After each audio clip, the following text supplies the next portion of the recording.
So today we're going to explore the jhanas and the ayatanas in more detail.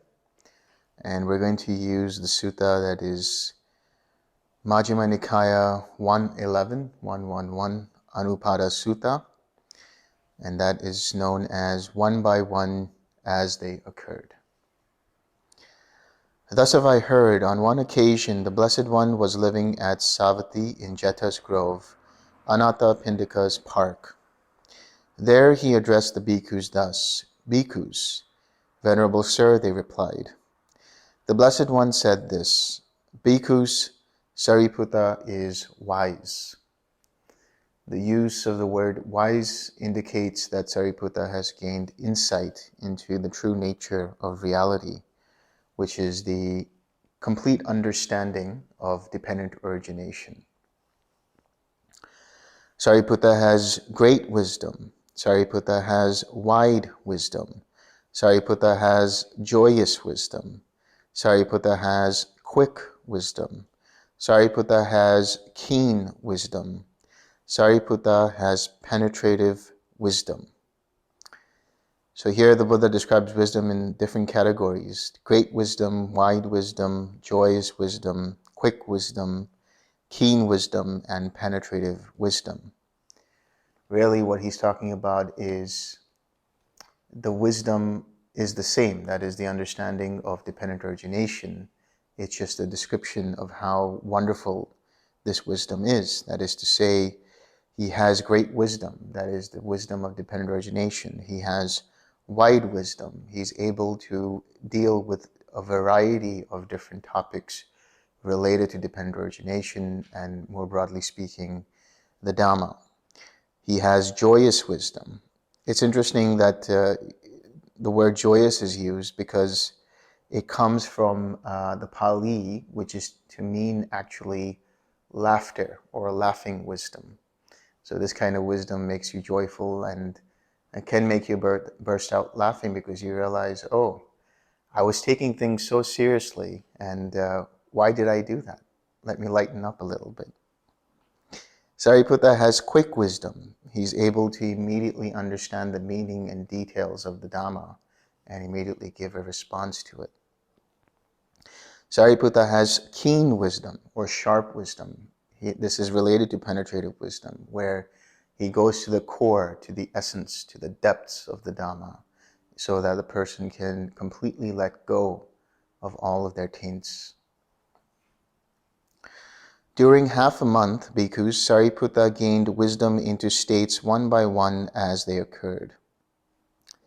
So a little background on this. Sāriputta and Moggallana were two very good friends. And as I understand the story, hopefully one doesn't butcher it, but as the story goes, they were very good friends, very close friends.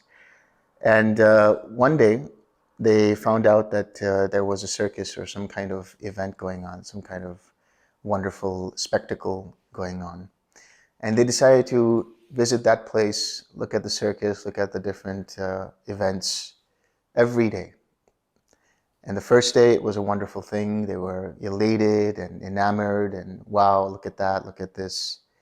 The second day they went, the third day went, the third day they went, the fourth day they went, and so on and so forth. After a while, by watching the same thing over and over again, they started to get disenchanted with these spectacles. And they said, is this really all life is all about? Looking at, events and feeding the senses and so on and so forth. So they decided to go forth. And going forth doesn't necessarily mean just going forth in the Dhamma, because in their case, they didn't actually do that yet.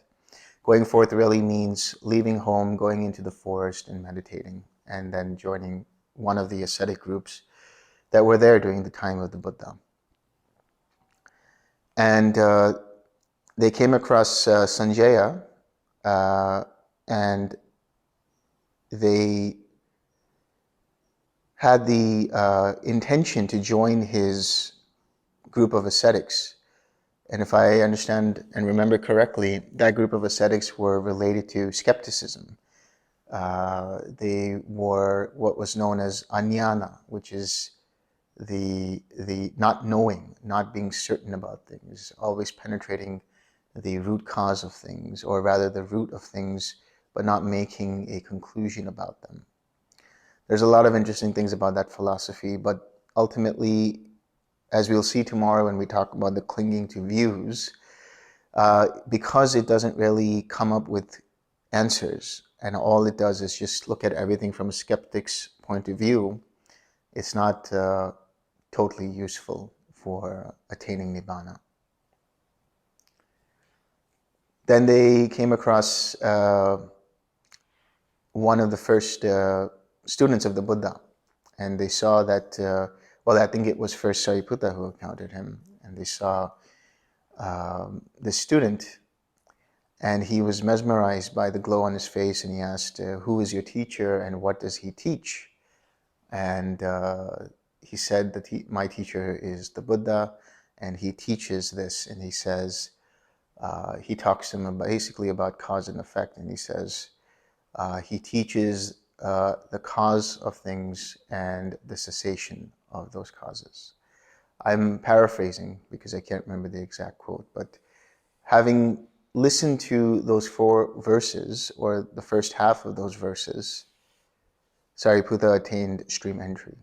He immediately understood cause and effect. He immediately understood, okay, there is a dependent origination, that is to say causation, and letting go of the causes leads to cessation of suffering. Then he went to Moggallana, if I understand correctly. And Moggallana said, what have you found? Because he saw that Sāriputta had changed. And he too gave him those verses. And Moggallana too attained stream entry. So then they went to the Buddha, and the Buddha was with his group of bhikkhus, and from afar he saw them, and he told the other bhikkhus, there are those who will be my chief disciples. And he welcomed them, and they became bhikkhus under the Buddha's dispensation. Now, as tradition goes, it's understood that Moggallana took only 7 days to attain arahantship. Sāriputta took a little longer. He took 1 more week longer. And Moggallana is known as the person who has great psychic faculties, and he is able to penetrate the Dhamma using psychic faculties. Sāriputta took longer because he was going to be known as really, if not almost equal to the Buddha in his insight and his understanding of the Dhamma. So he took a little longer to really understand the depths of the Dhamma. And as it's understood, there are 2 suttas which talk about Sāriputta's attainment of arahantship. This is the one, and there's another one, which is it's called the sutta. I think it's called the Dighanaka Sutta. And Dighanaka was Sāriputta's either his cousin or his nephew, and he was of the same sect that Sāriputta had belonged to before joining the Buddha's dispensation. And so, at any rate, the note here says that Sāriputta, possibly this detail is about Sāriputta going through the process of the jhanas, experiencing cessation of perception and feeling, and having the entry into arahantship. And then upon listening to the discourse by the Buddha given to Dighanaka, he then attained the fruition of arahantship. In whatever case it might be, what one has to understand is this is one indication of how Sāriputta attained arahantship through the process of jhanas. So let me continue. Now, Sāriputta's insight into states one by one as they occurred was this. Here, bhikkhus quite secluded from sensual pleasures, secluded from unwholesome states, Sāriputta entered upon and abided in the first jhana, which is accompanied by applied and sustained thought, with rapture and pleasure born of seclusion. So secluded from sensual pleasures. Find a spot that is comfortable, that is quiet, that is serene and tranquil. And sit comfortably and close your eyes. The moment you close your eyes, you cut off any kind of visual stimuli to the eyes. Your mind becomes mindful of the states that are happening within itself. And little by little, it starts to become detached from those things, and it starts to settle down. In this settling down, there is the seclusion from sensory stimuli. You might still hear the birds chirping, or you might feel the wind on your skin if you're outside, or the rustling of the leaves, you might hear them, or whatever it might be.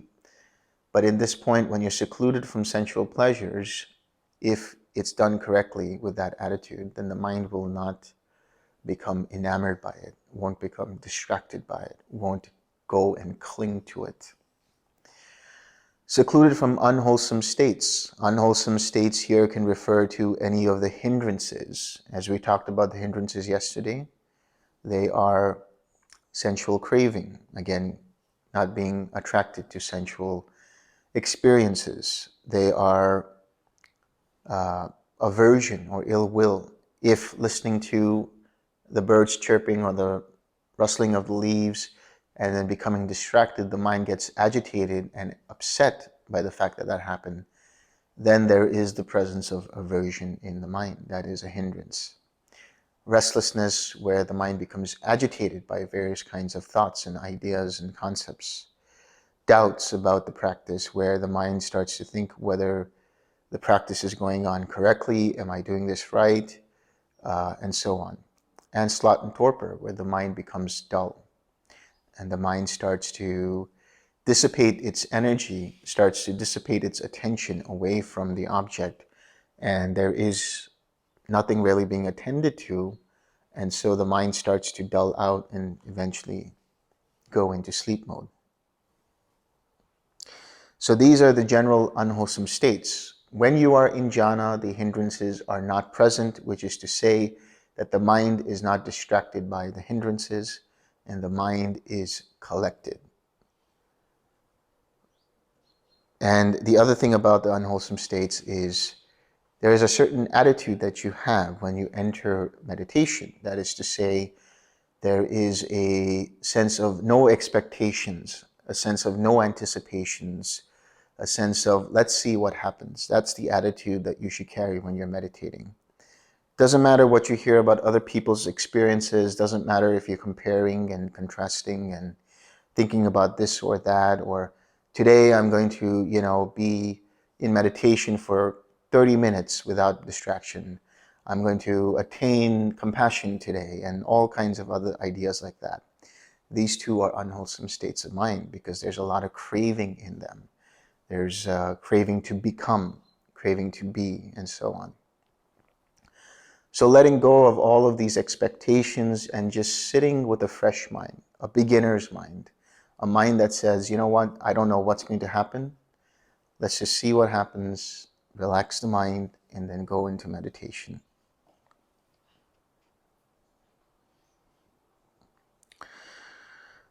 So he entered upon the first jhana, which is accompanied by applied and sustained thought. So applied and sustained thought refer to vitakka and vichara. So vitakka is the initial application of thought, the initial intention that you have for the meditation. My suggestion is that when you have an intention for the meditation, depending upon where you're at, it can be a verbalization. So if you're igniting and bringing up the loving kindness, it can be a verbalization such as, may I be happy, may I be content, may I be at peace, may I be free of suffering. Say it in however way it works for you mentally, and then it brings up, generates this warm feeling, this sense of appreciation for one's mind, one's qualities, and so on. There's a benevolence that you have for yourself, so to speak. There's a acceptance of everything, and the mind just feels calm and clear and accepting of everything. And you only have to do this one time, maybe one or two times when you need to verbalize in order to bring up that feeling. Eventually, as you'll see, you don't need the verbalizations. Maybe you might want to instead use visualizations, like bringing up an image of a baby, bringing up the image of a puppy or kittens or whatever works for you. Or maybe a wholesome memory from your childhood. Like, for example, the Buddha, when he was a kid, went under the rose apple tree, and he remembered that event. He remembered that memory, and it brought joy to his mind. It brought relaxation to his mind. And he considered with his intuition that perhaps this is the way to insight. This is the way to liberation.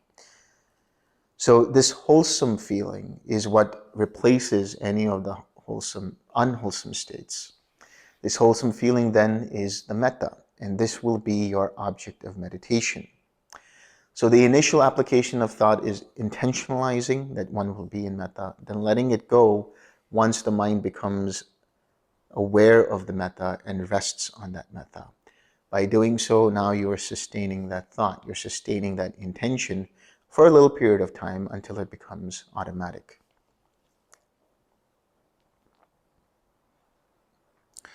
With rapture and pleasure born of seclusion. So this is a rapture, which is to say a joy, the piti and the sukha, that arise not because of the five physical senses. In other words, the mind feels elated when it tastes good food, smells fine perfumes, sees wonderful scenery, hears some good music, or whatever else it might be, has a warm shower, or whatever it might be. But these are all joys and piti and sukha that arise because of sensual pleasures. Here, the mind is no longer attracted to those sensual pleasures. It withdraws from there and collects upon itself towards the mental feeling of loving kindness. And so this is what is meant by the pleasure, or the rapture and pleasure born of seclusion. The seclusion is a mind secluded from sensual pleasures. And the states in the first jhana, the applied thought, the sustained thought, the rapture, the pleasure, as we've gone through, and the unification of mind. The unification of mind sometimes is interpreted as one-pointed concentration because of the Pali word ekagata. And ekagata can mean one-pointed, but there's a different understanding of that word. It's chitta ekagata. The mind is unified. It's a mindset that is unified around its object of meditation. So instead of the mind pinpointing the object of meditation and becoming so laser focused on it to the point that there is no more awareness of anything else but the object of meditation, what happens is the mind so-called becomes the object of meditation. And as I mentioned yesterday, by suppressing the mind in that way, you're also suppressing hindrances. You're suppressing the ability for the mind to recognize the hindrances and therefore transform the mind, let go of unwholesome formations, strengthen wholesome formations, and begin the process of disidentifying with these states. The contact, the feeling, the perception, the intention, and mind. The contact in this case is the contact between the mind and the object of meditation. The feeling is the mental experience of loving kindness. The perception is the knowing that that experience is loving kindness. The intention is the intention to stay with that loving kindness. The mind is translated from either the word chitta or mano, but these are synonymous in some contexts with the word vijnana, which is another word for consciousness or awareness. And what that essentially means is there is a cognition and awareness of this process arising in the mind. The zeal, decision, energy, mindfulness, equanimity, and attention. The zeal here refers to chanda, that is cultivated intention. Here there is a certain relishing, let's say, of the meditation. There is a certain enthusiasm, a joyful interest. When you have that, you have energy, you have an interest in the process of meditation. If you don't have that, then what's the point of you meditating? The whole point of you meditating is so that the mind is uplifted, so that the mind is joyful, so that the mind is connected, so that the mind is liberated. And that all starts from this interest in the practice itself. The decision, you make a decision that is coming from the word adhimokkha, which can also mean to resolve or resolution. You're making a decision to meditate. You're making a wholesome decision to become collected, and so on. Energy, that is the energy that naturally arises because of the collectedness of mind in jhana. And the other meaning of this is to make the effort, the correct effort, to let go of unwholesome states and to generate wholesome states. Let go of any of the ill will, any of the sense of cruelty, any of the anger, any of the aversion, any of the craving, and replace all of that with loving kindness and equanimity and so on. The mindfulness here is again awareness. It's just the observing of this process. Mindfulness, attention, and mind or awareness or vijnana or consciousness. These three are interrelated, and I'll explain to you in a bit.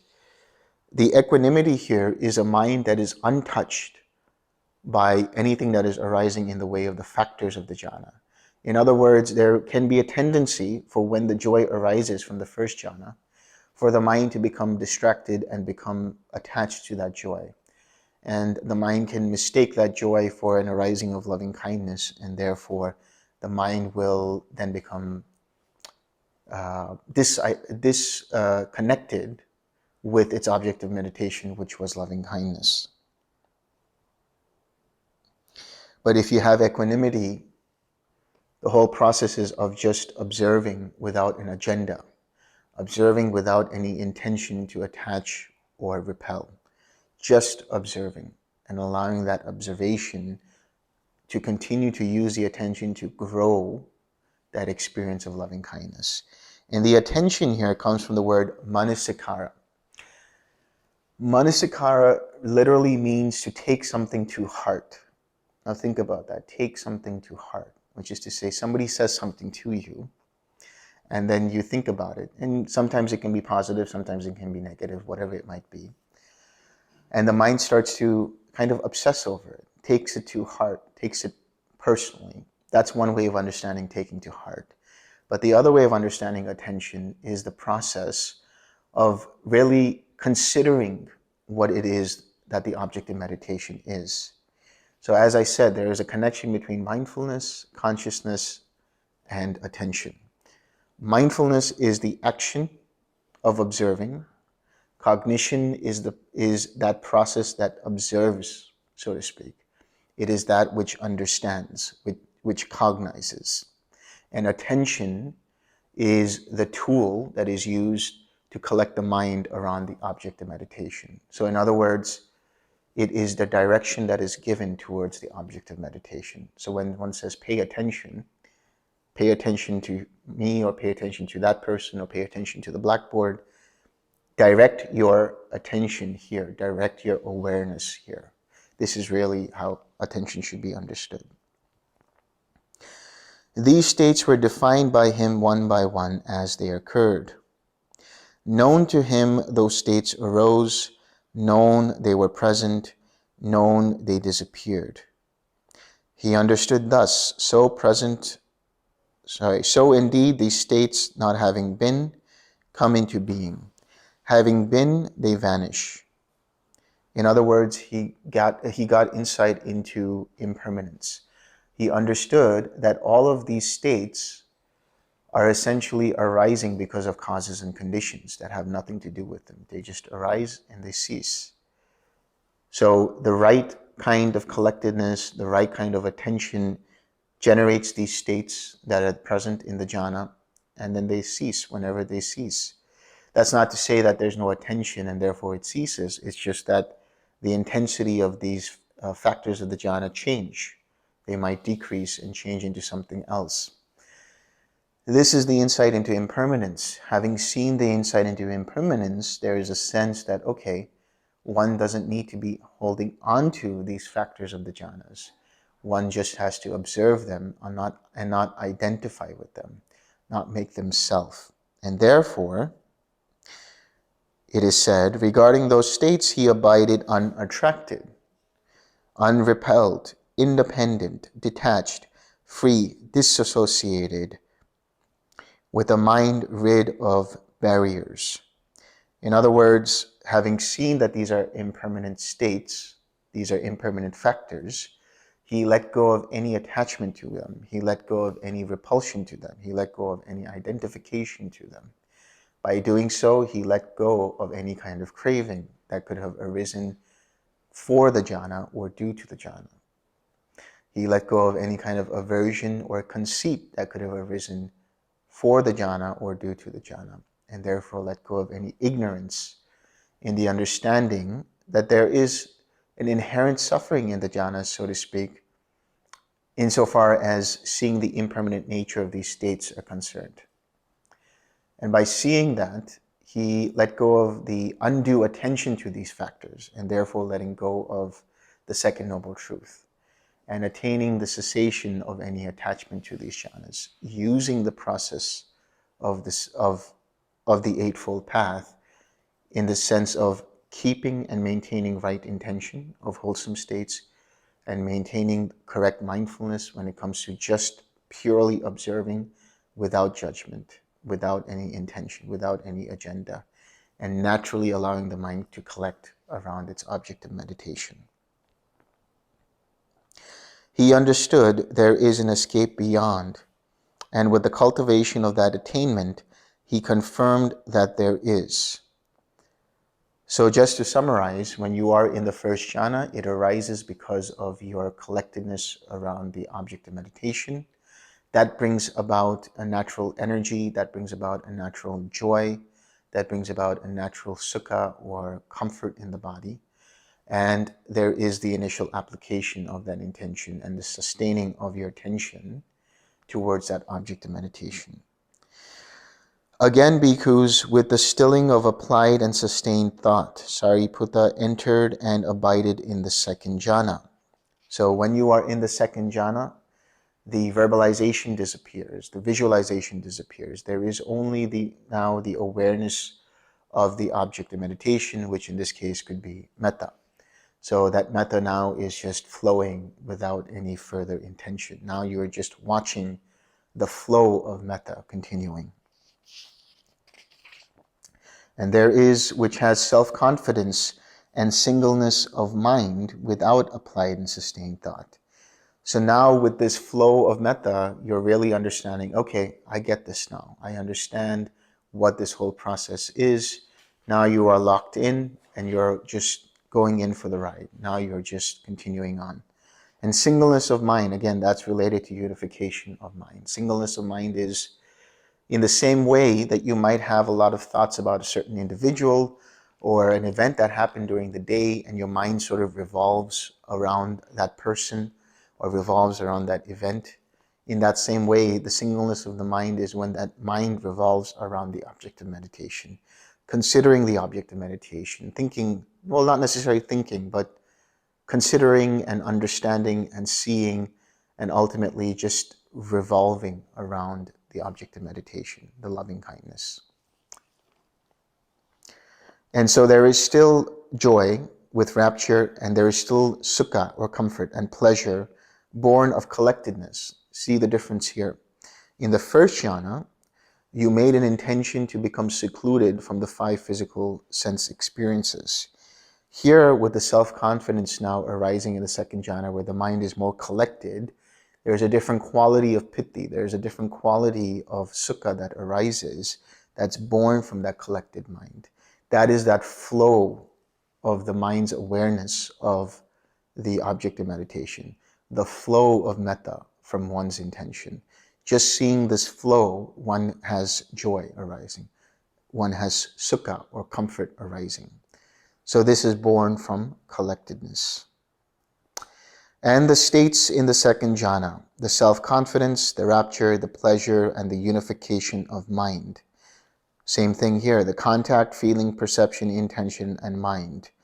The zeal, decision, energy, mindfulness, equanimity, and attention. These states were defined by him one by one as they occurred. Known to him, those states arose. Known, they were present. Known, they disappeared. He understood that there is an escape beyond this. And with the cultivation of that attainment, he confirmed that there is. Again, bhikkhus, with the fading away as well of rapture, Sāriputta abided in equanimity and mindful and fully aware, still feeling pleasure in the body, on account of which noble ones announce he has a pleasant abiding who has equanimity and is mindful.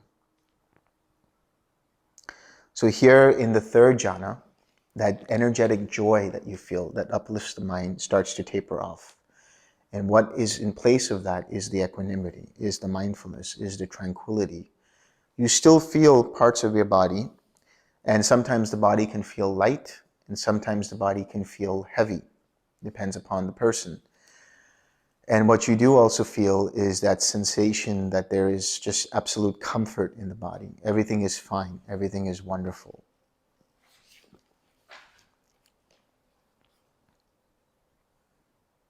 And in the third jhana, where there is the equanimity and where there is the pure mindfulness, it feels very similar to, for those of you who are aware of, the level of nothingness, which we'll also explore later on. But essentially, it can be, like all the other jhanas, a gateway to cessation. One can understand this jhana because it's so balanced. Here it can be said that the enlightenment factors are quite balanced in the third jhana. And therefore, it's very easy for the mind to jump into cessation, so to speak.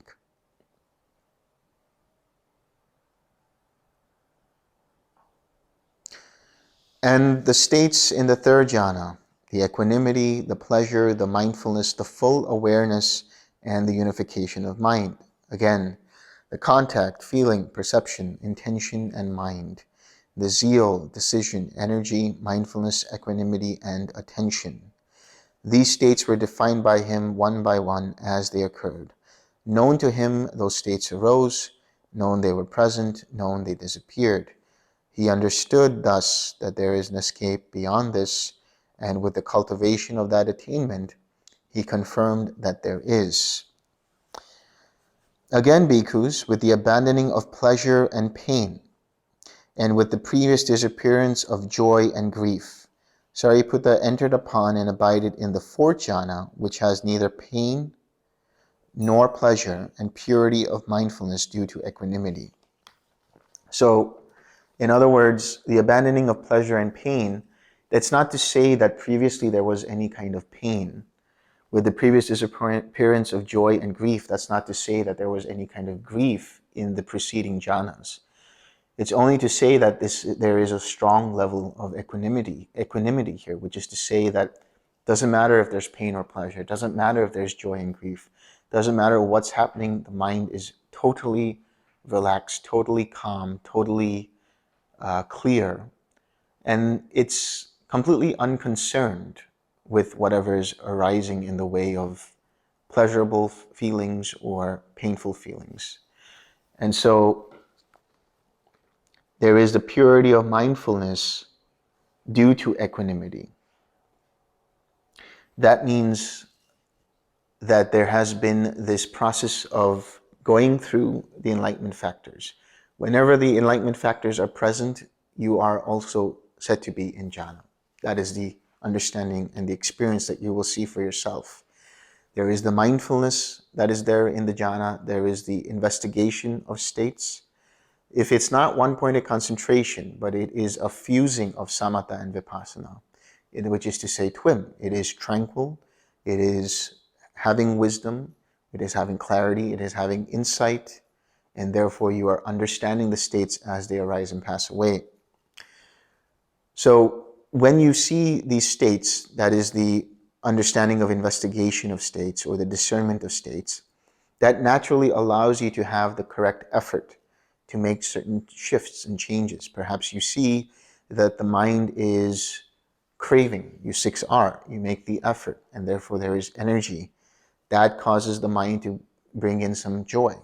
From that joy, there is a tranquility of the mind, there is a great balance of the mind, and from there, there is the equanimity, which is to say the ability to see things without attraction or repulsion, having no judgment about what is arising in your observation. Because of that, it cycles through again and strengthens the mindfulness. And so at this point in the fourth jhana, the mindfulness is so strong because it has been affected or conditioned, so to speak, by the equanimity. And so there is strong equanimity and there is strong mindfulness. And the states in the fourth jhana, the equanimity, the neither painful nor pleasant feeling, the mental unconcern due to tranquility. The mind is so tranquil, doesn't care what's going on. So if you are in the fourth jhana, what is going to happen is whatever is happening, you're not too concerned about it. You don't really care. There's a difference here. It's not indifference. It's not like you're ignoring what's going on. It's just that you understand there is a presence of this state, but it doesn't matter. It's okay. It's okay if it's there. It's okay if it's not there. The mind is totally carefree in that sense. And you will see this sometimes with people who are just very, very okay. They'll say, I'm all right. I'm doing good. Everything is good. They're not too excited. They're neither depressed. It's just balanced, complete neutral balance.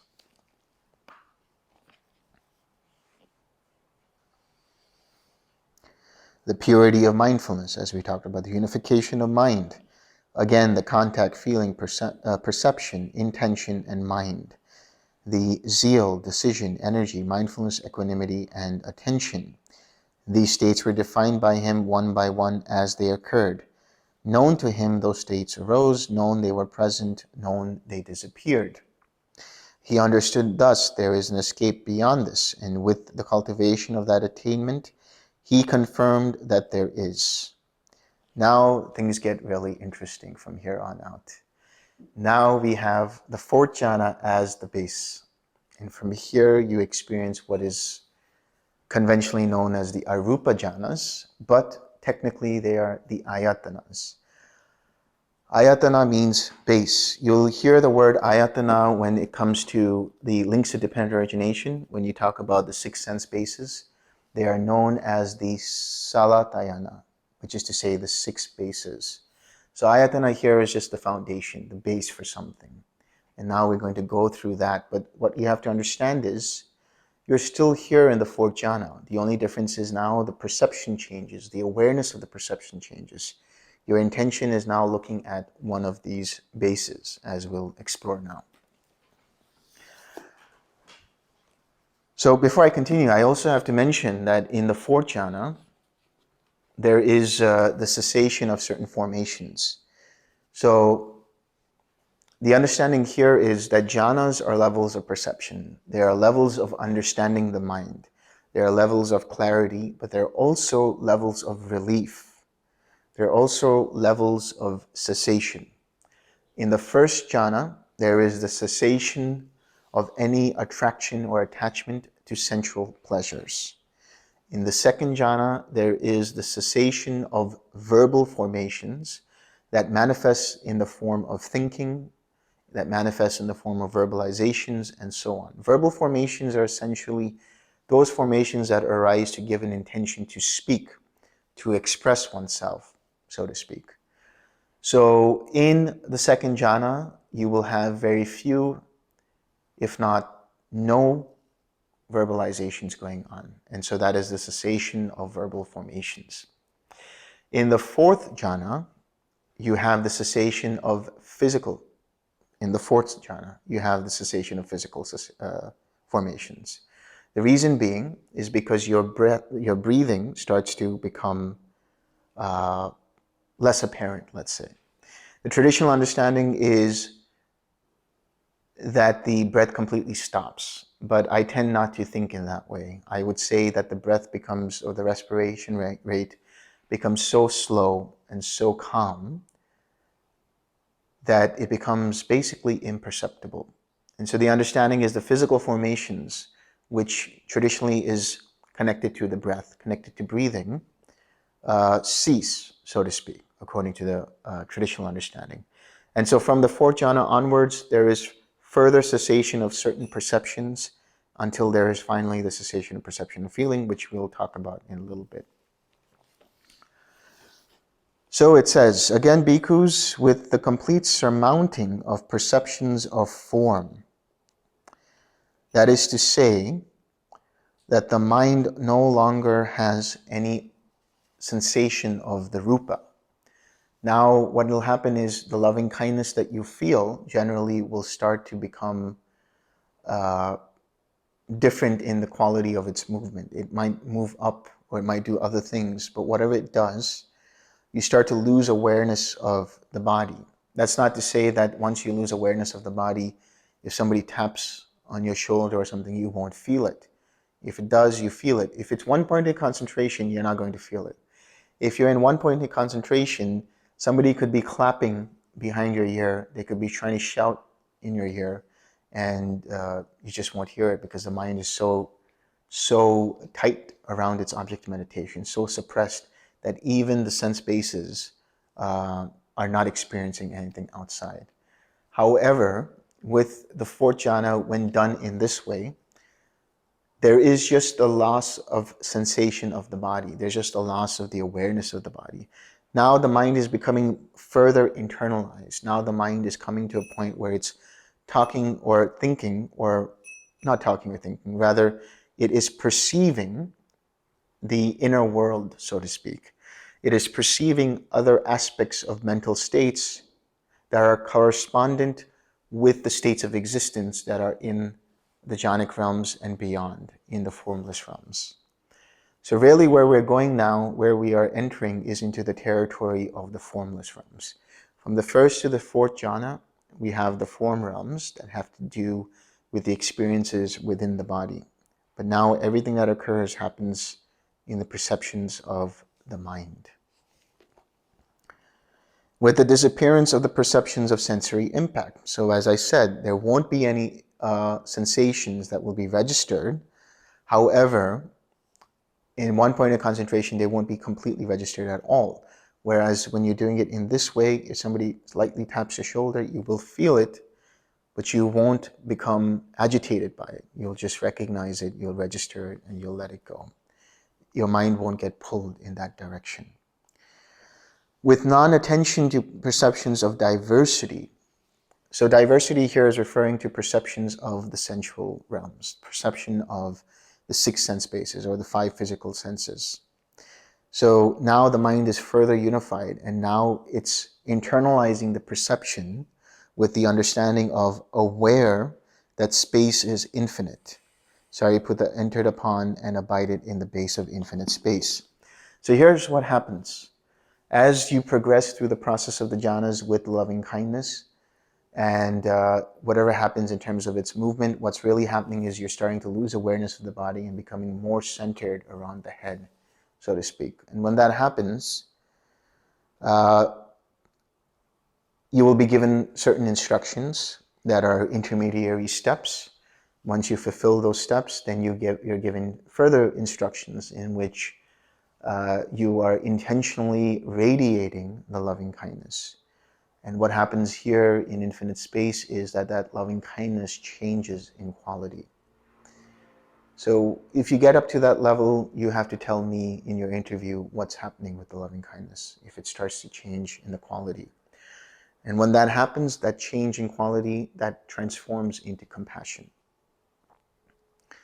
There is another sutta known as Metta Sahagata Sutta, that is to say, joined with metta. And in that, the Buddha talks about the limits of loving kindness to the level of the fourth jhana. Then he explains compassion being present in infinite space. Then mudita, or empathetic joy, being present in infinite consciousness. Upekkha, or equanimity, being present in nothingness, which we'll talk about in a little bit.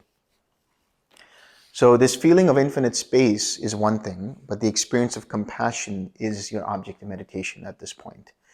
Later on, you can actually start to notice the difference between the experiences within this particular ayatana, within this particular base. If you want to explore and start to experiment, you're welcome to, that's fine. But basically what you'll notice is if you shift your attention to compassion, there's more of the awareness of compassion being radiated. And there is a sense of spaciousness. But if you shift your awareness or attention to the actual radiating going on, then there is a huge experience of infinite space. There, it's like everything is just expanding. You're no longer on Earth anymore. It's like you're beyond the Earth, you're beyond the solar system, you're beyond the galaxies, you're beyond multiverses. It's just continually, infinitely expanding. And so this is the base of infinite space. And the states in the base of infinite space, the perception of the base of infinite space, and the unification of mind. Again, the contact, feeling, perception, intention, and mind. The zeal, decision, energy, mindfulness, equanimity, and attention. These states were defined by him one by one as they occurred. Known to him, those states arose. Known, they were present. Known, they disappeared. He understood thus that there is an escape beyond this, and with the cultivation of that attainment, he confirmed that there is. Again, bhikkhus, by completely surmounting the base of infinite space, aware that consciousness is infinite, Sāriputta entered upon and abided in the base of infinite consciousness. Now, this is a very interesting state as well. Now, traditionally, it's understood that once you have the awareness of infinite space, the shift in attention changes from the infinite space to the awareness of that infinite space itself. That's how it's usually understood. But one has to go deeper than that by understanding that that fluidity of awareness is actually made up of tiny fragments of arising and passing away of various types of awarenesses. So, in other words, using that analogy of the ray of light, it's one fluid ray of light, but it's made up of billions of individual photons.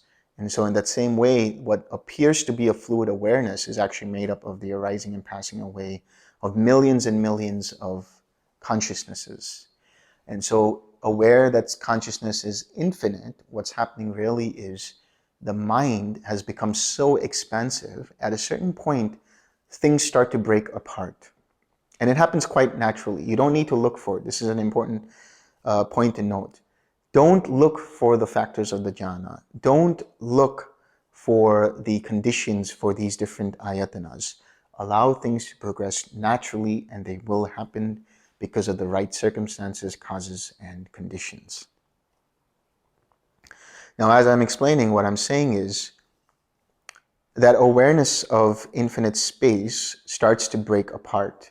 And some people might experience it in the form of visual consciousnesses arising and passing away. It can happen in the form of, in the mind's eye, so to speak, or in that canvas. When you close your eyes, you start to see things breaking apart. And so this is the different individual arising and passing away of visual consciousness. You might see concentric circles or things like that. Or you might hear clicking in the ears. You might smell phantom smells, taste phantom tastes. Or you might start to see a slowing down of certain thoughts in the background, eventually leading to huge spaces between these thoughts.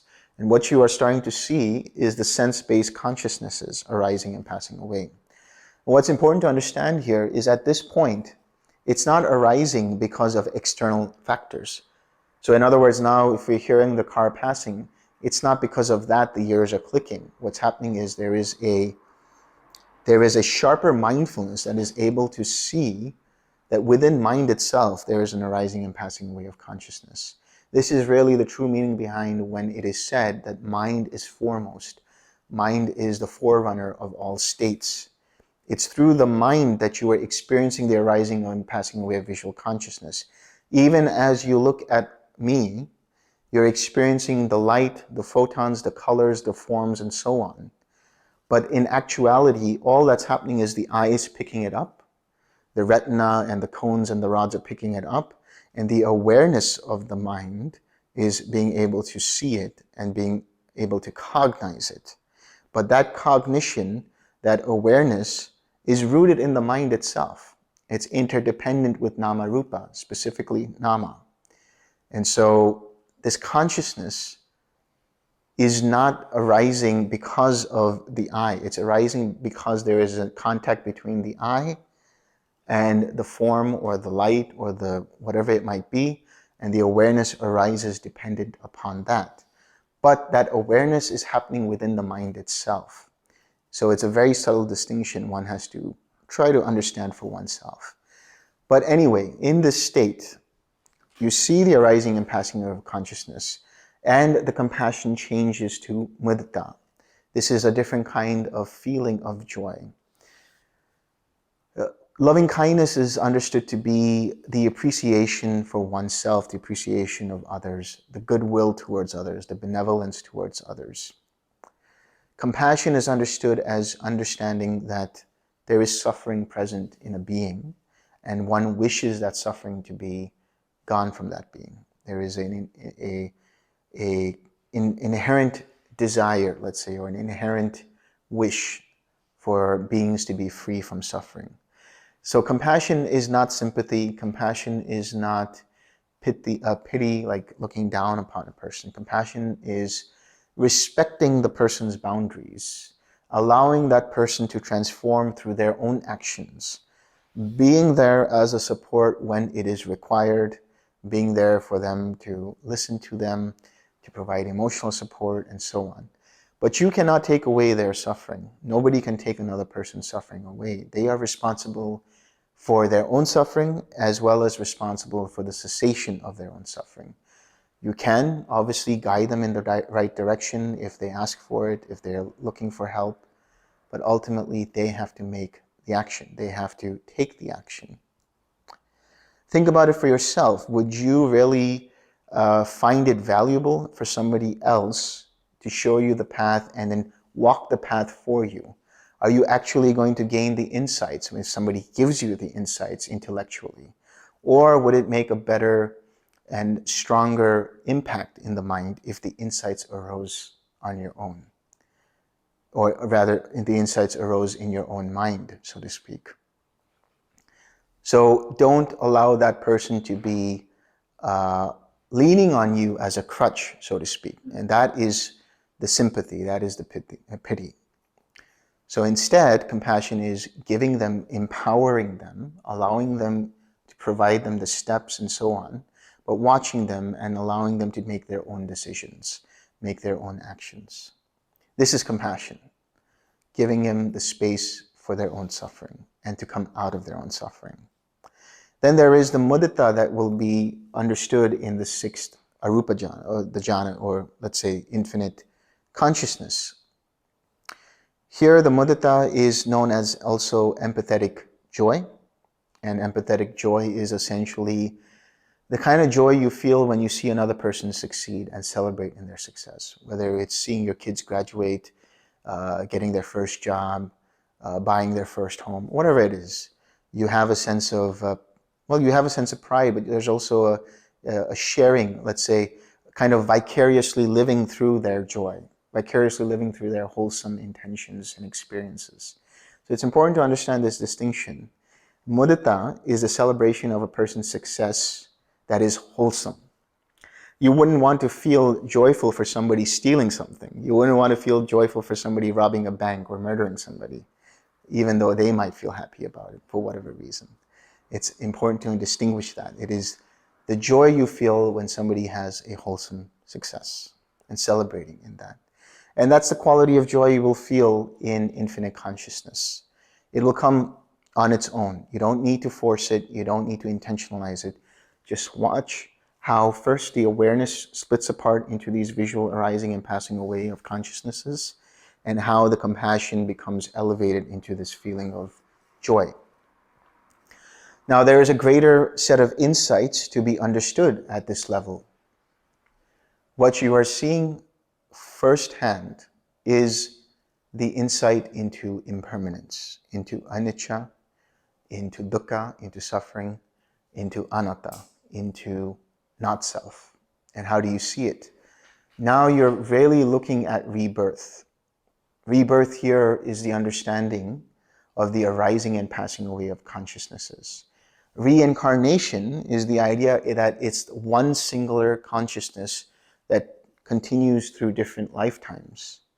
But in the Buddhist context, in the context of the Dhamma, this is a falsehood, because we understand if arising and passing of consciousnesses are happening, then there is not one entity that is taking rebirth, so to speak, in different lifetimes. It is one arising of consciousness and another passing away, another arising and another passing away. In seeing this firsthand through your sensory consciousnesses in the mind, you then, once you get that insight into impermanence, you start to see it, and for a while it becomes tiresome. You realize, okay, I've had enough. I don't need this anymore. I get it, I understand it, and that is the dukkha. That dukkha is essentially that rebirth is dukkha, birth is dukkha, birth is suffering. To continually go through the cycle of samsara, whether it's on a mini level, how you're experiencing it here, or on a macro level where you're experiencing it over many lifetimes. It just doesn't make sense. It's dukkha. And when you see that, then you realize, oh, I am not these consciousnesses. These consciousnesses don't belong to me. Because the litmus test of the self is this.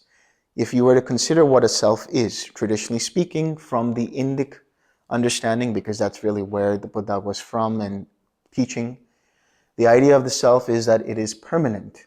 It is all abiding. It is satisfying, fully content, a source of everlasting joy, a source of everlasting consciousness, a source of everlasting existence, and so on and so forth. But now that you see the arising and passing away of consciousnesses, and you see that this is therefore dukkha, because dukkha is that which is liable to change. It is impermanent, therefore liable to change, therefore dukkha. And since it is dukkha, why would one identify with that which is impermanent? Why would one identify that which is dukkha, that which is prone to suffering? This deep insight into anatta allows one to completely let go of arising and passing away of consciousnesses. When that happens, there is a deep silence in the mind from having let go. See, the thing is, you don't intentionalize the letting go because you see the anatta. It is like having seen the anatta or seeing these three characteristics that the mind immediately just lets go. It's like when the fruit is ripe, it will just fall.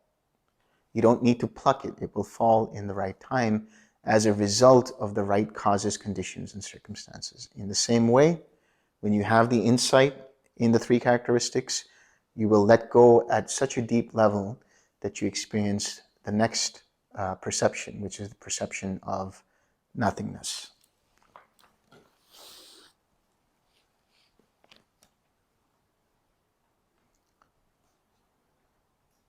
Again, bhikkhus, by completely surmounting the base of we said that already.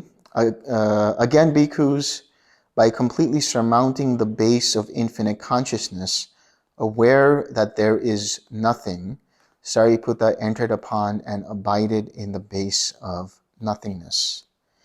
And the states in the base of nothingness, the perception of the base of nothingness, and the unification of mind, the contact, feeling, perception, intention, and mind, the zeal, decision, energy, mindfulness, equanimity, and attention.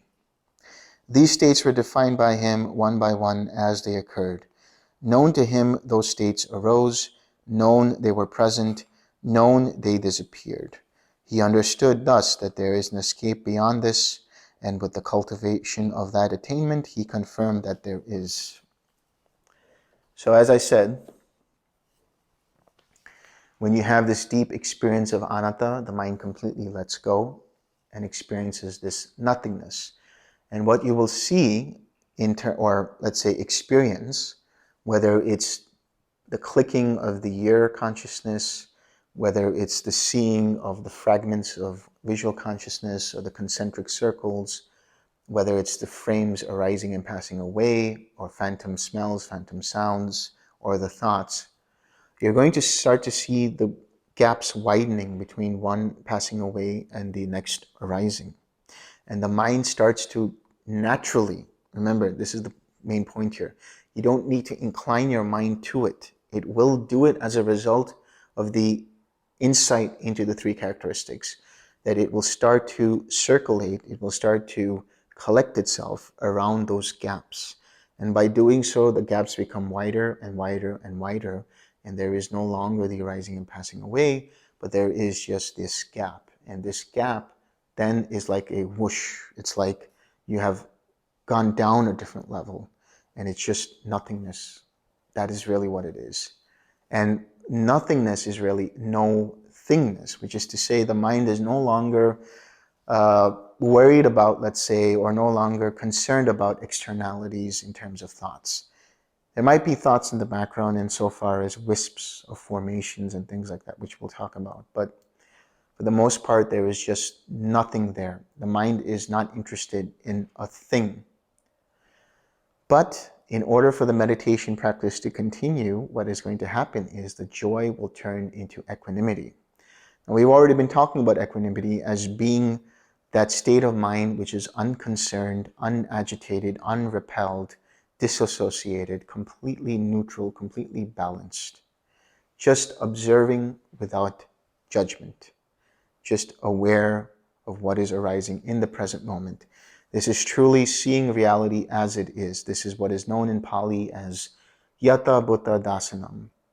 The seeing of things as they really are. The knowledge and vision of reality as it is. And so with this equanimity, you continue to radiate it.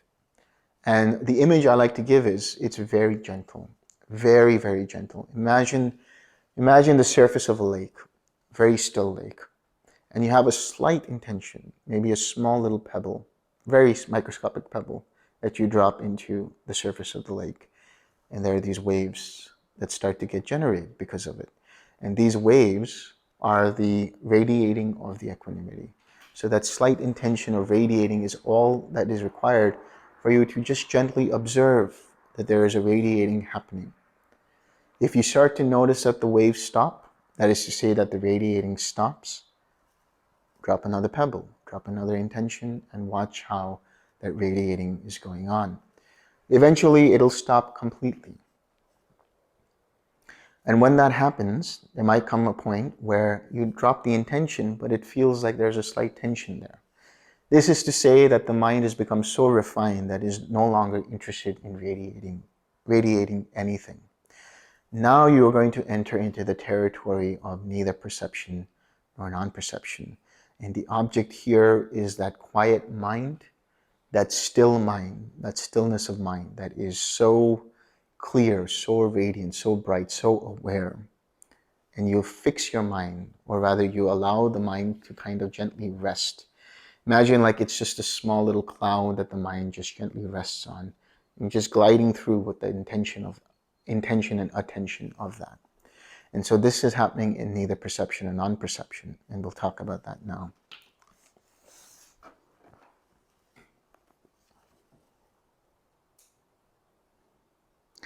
Again, bhikkhus, by completely surmounting the base of nothingness, Sāriputta entered upon and abided in the base of neither perception nor non-perception. He emerged mindful from that attainment.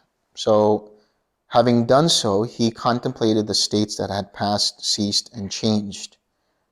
All right, before we continue with that, let me explain neither perception or non-perception. It's a very interesting state to be in. One of the ways to know that you are experiencing neither perception or non-perception is that the mind is so deep that it feels like it's asleep, but it's very alert, very clear. There's no sloth and torpor there. There's no dullness of mind there. It's just that the mind is so calm that it feels like it's in a lucid, deep sleep. That's one way of understanding it. That is to say, it seems like it's asleep, but it's actually still awake. There's nothing going on here, nothing at all, no vibrations, nothing going on. If you're in the state of neither perception or non-perception, you won't even have any inkling of full perceptions. So now here's the understanding of perception. It is a recognition of something. The feeling is the experience. The cognition is the awareness of it. That is to say, the vijnana. The perception is the labeling, the noting of what that is. For example, you see me. Then there is a feeling of seeing me. There is an experience that this is this person, but the name Delson is a recognition of the name of this person here, sitting. Likewise, when you see a tree, there is the feeling of experiencing the colors and the forms that make up the tree, and there is a recognition, that is a tree. So cognition is the awareness of something. Perception is the recognition, meaning going back into your memory to recognize what that is. This is the labeling aspect of the mind, which is perception. So what's happening here in neither perception or non-perception? Not a lot. Not a lot. All that's happening is there might be some arising of formations. There might be some disconnected thoughts. There might be things that you see that are, it seems like it's a distant memory. It seems like you might have experienced this before. And some people, they might go down that path and start seeing past lives and things like that. But those are all distractions. You let go of those distractions and you come back to your object, which is just that clear, quiet mind gliding through the state. So it's very subtle and you'll know it. It's sort of like you kind of stumble into it. And one of the ways to get into it is to understand you don't need to immediately recognize everything. Let go of the need to recognize something in this state. The moment you start to recognize something, you are out of neither perception or non-perception. But if you allow the mind to just be aware, there's this awareness of the quiet mind.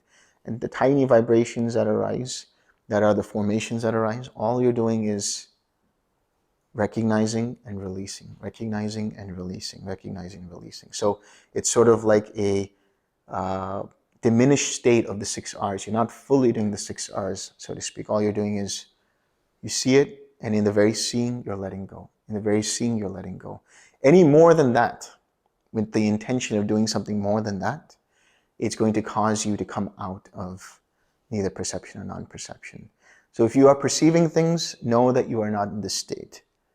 It's a very, very interesting state to be in, and only you can sort of, quote unquote, recognize it, so to speak. Of course, you don't want to completely recognize it because then you'll be in perception, but you want to be able to be aware of what's going on. So,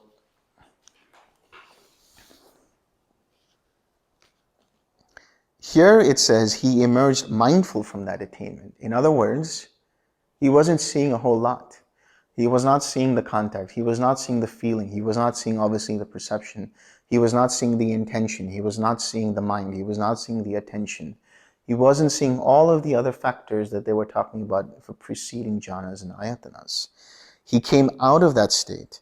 Having done so, he contemplated the states that had passed, ceased, and changed. In other words, what's going to happen is, when you come out of this state, and you might be in this state for a long time, you might be sitting for hours and hours on end without a tiny vibration ever arising. And when it does, as I said, you just recognize and let go, recognize and let go.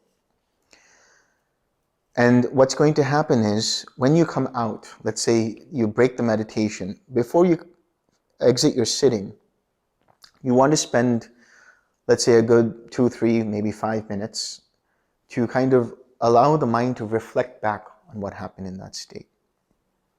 And you might see different things. You might see shapes, you might see patterns, you might see distant memories, you might see disconnected thoughts, you might see calculations being made, you might see formulations being made, all kinds of things. Whatever it is that you see, you're seeing. In that process, you siksar everything that you're seeing. The reason you do this is twofold. One, you are tranquilizing any of the formations that the mind missed because of that very, very subtle state. And number two, you are exercising what is known the reviewing phase of the mind. And so I would actually extend this to say you should do it for each of the jhanas. If you are in the 3rd jhana, you come out of your sitting, reflect back on what happened. When you do this, you're exercising the mind's ability to review, and it's a very important stage, as we'll talk about in the cessation of perception and feeling. So he contemplated the states that had passed, ceased, and changed. Thus, so indeed these states having not having been, come into being, having been, they vanish. Regarding those states, he abided unattracted, unrepelled, independent, detached, free, disassociated, with a mind rid of barriers. So in other words, even if you're seeing the patterns, even if you're seeing the colors, even if you're seeing all these formulations after having reflected, don't allow the mind to become enamored by them. Don't allow the mind to become attached to them or repelled by them. Just see them as they are, observing them and siksaring them, observing them and siksaring them. Ultimately, then there is a mind that is very calm, pure, collected, and then you can come out of your sitting.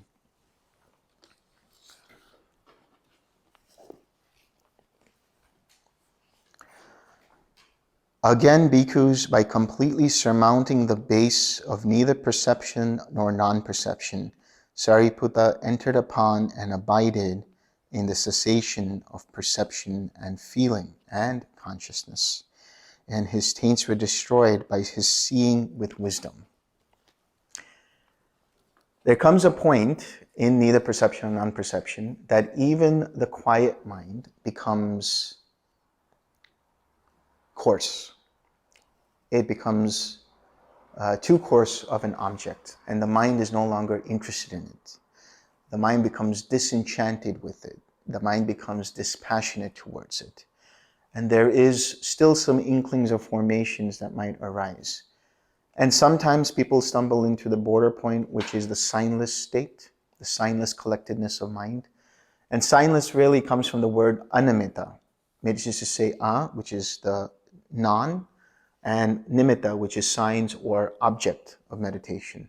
So here, the signless state is an object without any kind of meditation. And so the mind is so dispassionate, doesn't care about anything. It's not resting on anything. The one way to understand it is, let's say you have a flashlight and you have different types of plastic paper. Like they call that cellophane paper in the US. I'm not sure what they call it here, but it's like different colored paper, okay? And you have 8 different colored papers. The last one is completely translucent, completely clear. Now what happens is, you switch on the flashlight, and it goes through each of these different colors. And you're ceasing one, then you're ceasing the next, you're ceasing the next, and so you're going through each of the jhanas, and the attention is filtered through each of these jhanas. Ultimately, you get to the 8th stage, which is neither perception nor non-perception, and the mind is completely translucent. That translucent mind is the quiet mind. That's so subtle. And so it's a clear piece of plastic, a clear piece of paper, which the light shines through.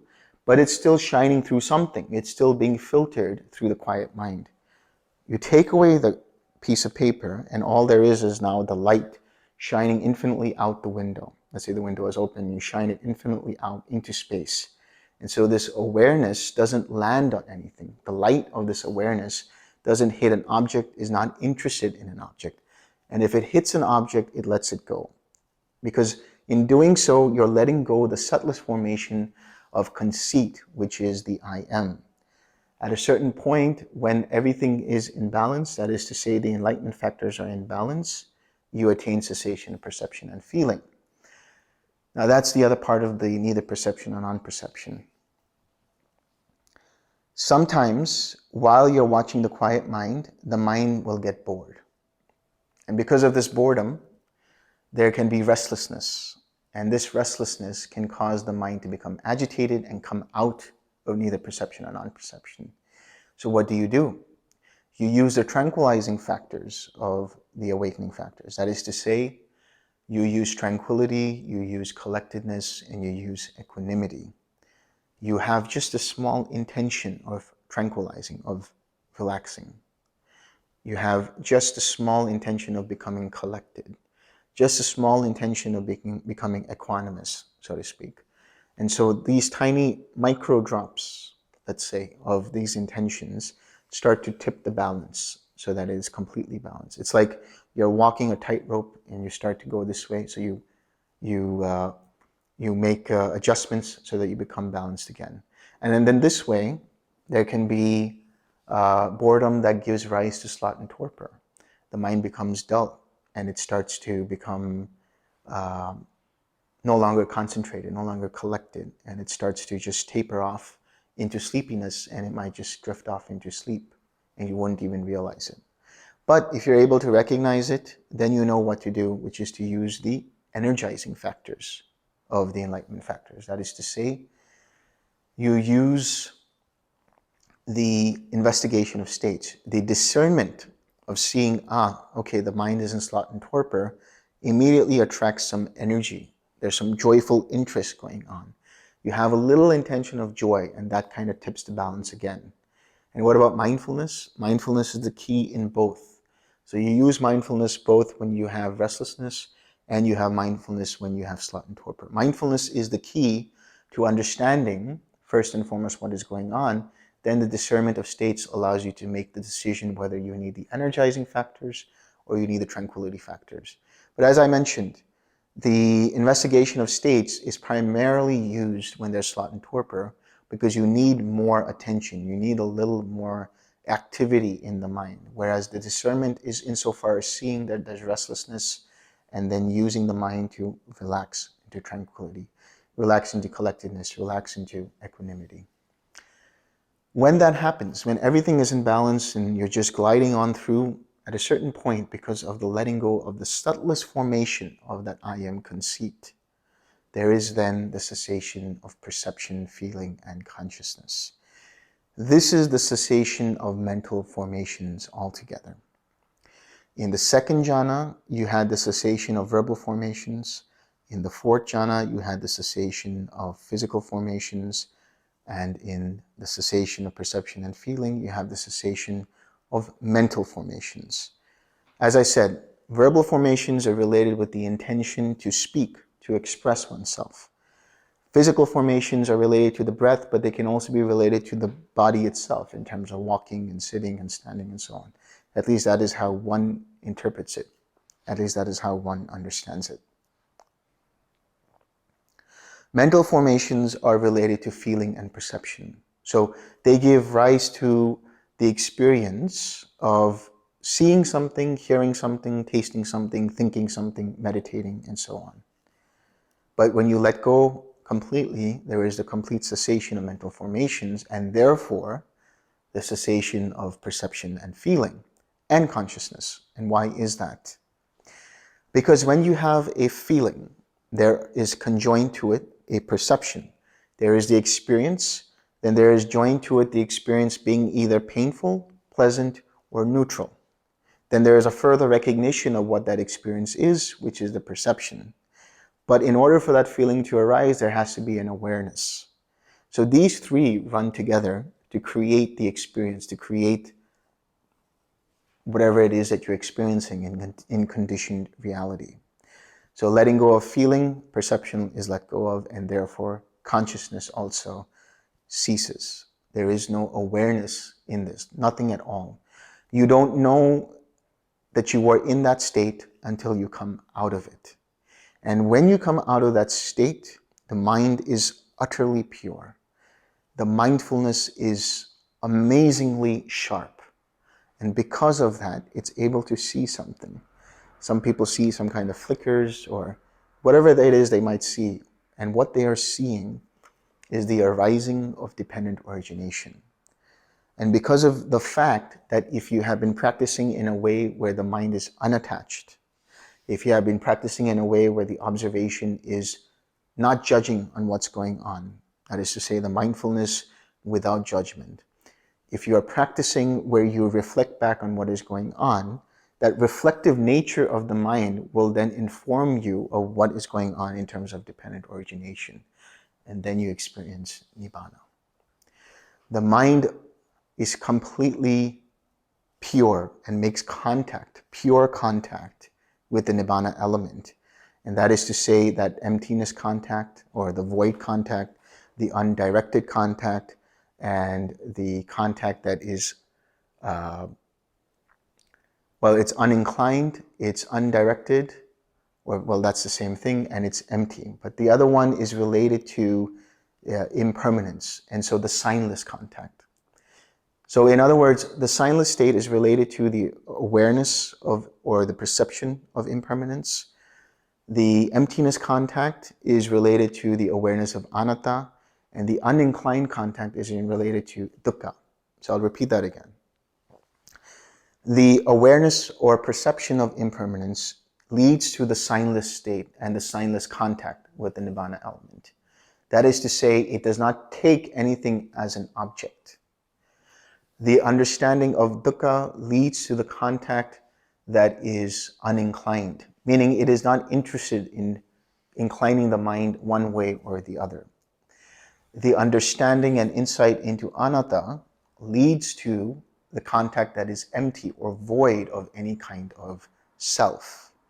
And so what you are seeing is the arising of formations, which gives rise to consciousness, which gives rise to the nama-rupa, or the experience of nama-rupa, which gives rise to the contact with the Nibbana element, and there is an immense feeling of relief that is experienced. And so you have experienced Nibbana when that happens.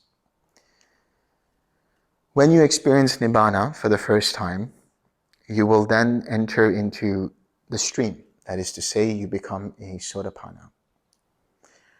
And this experience is so amazing, so relieving, that it feels like, you have let go a huge weight on your shoulders. And when you come out of the meditation, everything is clear, everything is vivid. The colors of the trees, the colors of the grass, the color of the sky, everything is so vivid. You're able to see everything in fine detail because the senses have become purified through this experience. And you'll experience it, and if you're fortunate enough, then you'll tell one what is going on and so on. Then one will just say, that's wonderful, go sit again, meditate again, and you'll experience it again. Well, you might or you might not. And the reason is because that relief is so wonderful that you're looking forward to it again. So the key is not to anticipate the cessation, not to expect it. And that is really the difficult part of this whole process. If you don't know about it, it's much easier to kind of get into it and then experience it. But once you know about it, then you're expecting it all the time. You're anticipating, okay, I remember the signposts. I remember, okay, this is the signless state. So I'm almost going into nirodha, into cessation. That almost remembering prevents you from actually going in. So you have to let go of any expectations after that. You have to let go of any anticipation of that. Then you'll experience it again and you'll have the fruition. And so this is Sotapanna with fruition. And what that means is now you have closed off the rebirth into lower realms. You can take up to 7 rebirths in the sensual realms. That is the human realms and the 6 sensual heavens, let's say. And the reason is because you have cut off the first 3 of the 10 fetters. And these 3 fetters are the belief in a self-view. Now you have seen for yourself that there is no, underlying self causing and controlling this whole situation. It's all happening because of a series of causes and conditions. And so when you see that, intellectually you understand there is not self, that one cannot take something to be self. You cut off the fetter of doubt. You have gone through the practice yourself and you understand that this is the way to Nibbana, and you no longer have doubt in your own capacities. You no longer have doubt in the path. You have cut off the fetter of belief in rites and rituals. That is to say, you may enjoy chanting, you may enjoy lighting a candle, you may even enjoy going to church or whatever it might be, but you don't get attached to it. You understand it's something that uplifts the mind, it's something that the mind enjoys and so on. But you also understand that it's not a way leading to Nibbana. So you let go of any attachment towards it. You let go of any belief that it will take you somewhere like Nibbana. It will take you to the experience of Nibbana. If you go through it again, you experience the attainment of Sakadagami. That is the once returner. Now, I should clarify that the Sotapanna, there are different types of Sotapannas.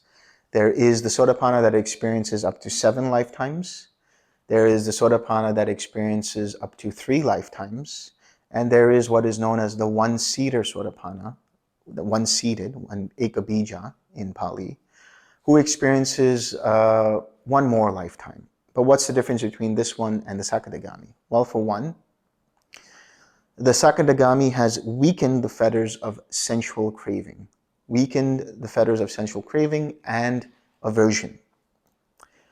Therefore, the Sakadagami will have it better in terms of recognizing when a craving is arising, recognizing when an aversion is arising, and immediately be able to let it go. It will still see the arising, there will still be an arising of craving or aversion, but they'll be able to recognize it, let it go, won't have any attachment to it.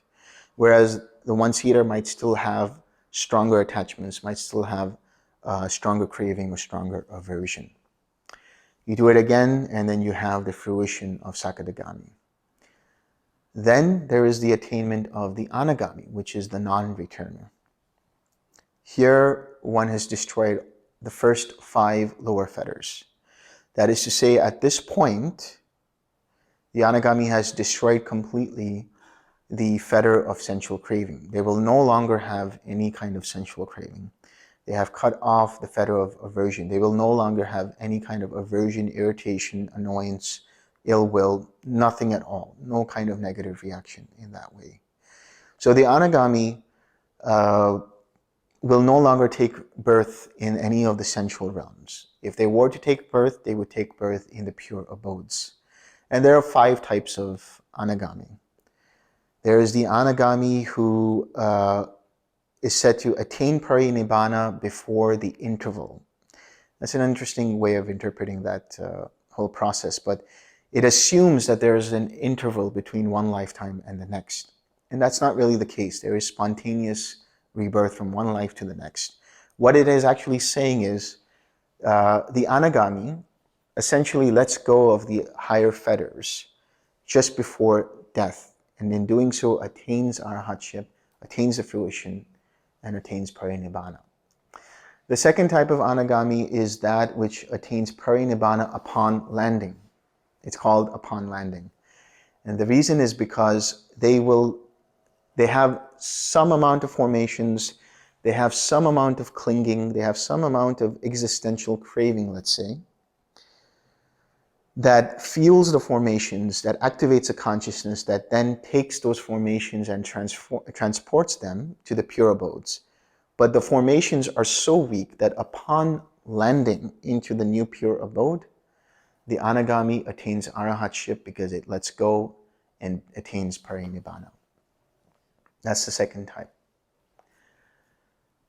The third type is known as the Anagami who goes into the pure abodes, and there is still some effort to be made in terms of, there's not much effort. What happens is the formations are so weak that there is some letting go process going on, and that it seems like there is no effort taking place. And there the Anagami attains arahantship again, but they don't attain parinibbana yet. Instead, there is still some fuel in the form of the 5 aggregates. That doesn't mean there's any fuel of craving. That doesn't mean there's any fuel of clinging or ignorance. It's just that there is the fuel of the aggregates, the karmic fuel of the retention of the aggregates. When that is exhausted, then the Anagami, not the newly formed, let's say, arahant, so to speak, attains parinibbana. The fourth type is similar to the third insofar as they attain arahantship, but only after some effort. So they remain as an Anagami for some time, but upon having let go, they attain arahantship upon destroying the second of the 5 fetters, or rather the last 5 fetters, so to speak. Then finally, there is the 5th type of Anagami, who actually takes rebirth in each of the 5 abodes until they reach the final abode, final pure abode, and from there attain arahantship and then attain parinibbana. So these are the 5 different types of Anagamis. And there are 5, as it's understood, pure abodes. And it has traditionally been linked, each abode has traditionally been linked to the 5 different kinds of faculties. That is to say, the faculty of faith, the faculty of effort, the faculty of mindfulness, the faculty of collectedness, and the faculty of wisdom or insight. And depending upon the anagami, it's understood that depending upon what faculty was strong, that is where it will determine which pure abode the anagami will take rebirth in. But let's say the anagami is still on this earth plane and is able to experience cessation again. What's going to happen is it will make contact, the mind will make contact with the Nibbana element again, but this time there will be no identification with any relief, if at all there is a sense of relief that arises. The mindfulness is so sharp, one's awareness is so impersonal, so to speak, that they let go of any kind of conceit. That whole experience is understood as being impersonal. And so the fetter of conceit is a residual of the intellectual belief in a self. In other words, the mind has become so used to having believed in a self that even though having let go when it destroyed that fetter of self-view, there is still a sense of I am related to the jhanas, there's still a sense of I am related to the six sense bases, but that I am is not taken to be self. They understand, the anagami totally understands that there is no self to be taken anywhere, because everything is not self, including Nibbana itself. But the residual of that conceit, the underlying tendency of that conceit still remains. And dependent upon that is the restlessness, the fetter of restlessness, as well as the fetters for craving for the form realms and the craving from the formless realms. This kind of craving comes under existential craving, craving for existence. There's a different type of craving that is known as the craving for non-existence. People who commit suicide and so on have a craving for non-existence. But the fetters, as we understand, is the craving for form realms, craving for formless realms, and restlessness. These three are dependent upon that fourth fetter of conceit. When the anagami does not take any of that personal, understands this whole thing as truly being impersonal, even Nibbana itself, even the contact with Nibbana, even the feeling that arises after the contact with Nibbana, then because there is no clinging, there is no fuel for that fetter to arise again. When there is no fuel for that fetter to arise again, it is destroyed. It dissipates, and that conceit goes away. And like a house of cards, the restlessness, the craving for form realms, the craving for formless realms goes away. Ignorance is destroyed because now the mind has completely seen through the Four Noble Truths of each of the links of dependent origination, and therefore the mind has attained arahantship. When the mind attains arahantship, there is no more arising of ignorance. There is still dependent origination, but this time any formations that arise are known to be pure formations. That means these formations have been purified of the fetters of craving, conceit, and ignorance. So the ignorance is no longer conditioning the formations, but whatever formations arise are conditioned by the contact, or activated, let's say, by some kind of sensory or mental contact. This gives rise to a particular kind of consciousness, but since the formations no longer have the kilesas, no longer are rooted in greed, hatred, or delusion, there cannot be any arising of the upa-kilesas, which is to say the 16 types of higher roots, or another way of saying is imperfections, or corruptions, or corrosions of the mind. Because of that, the consciousness is pure, and because of that, there is no attachment to any of the factors of nama-rupa. Nama-rupa is seen for what it is in a whole impersonal process. And so any contact that arises will not have a sense of I am. The six sense bases are seen as being impersonal, and therefore the contact that arises dependent upon the six sense bases is seen as impersonal. The feeling is seen as impersonal, and the perception conjoined to that feeling is also seen as impersonal. Now, at the level of feeling, there are certain underlying tendencies. There are 7 underlying tendencies, which we'll talk about tomorrow when we talk about dependent origination. But because the arahant has destroyed all fetters, destroyed all upakilesas, destroyed the taints, there won't be these underlying tendencies. And so the mind of the arahant is so pure, it's always mindful, that there won't be a tendency to crave. There won't be a tendency to take that feeling as personal and therefore link between the link of feeling and craving. And so craving, clinging, being, rebirth, and that dukkha or jhana marana are completely eradicated. And all there is are these particular links, namely the formations, the consciousness, the nama rupa or mentality materiality, the six sense bases, the contact, and the feeling. And so when one attains arahantship, that's it. All that had to be done has been done. Birth is destroyed. There is no more renewal of being. And now that's it. There is then parinibbana, which is the exhaustion of the fuel of the aggregates, and final nibbana. And so this is that whole path. This is the path from the jhanas all the way up to arahantship. I will finish off the last part. He emerged mindful from that attainment. Having done so, he recalled the states that had passed, ceased, and changed thus, which is to say, he reflected and saw the arising of dependent origination.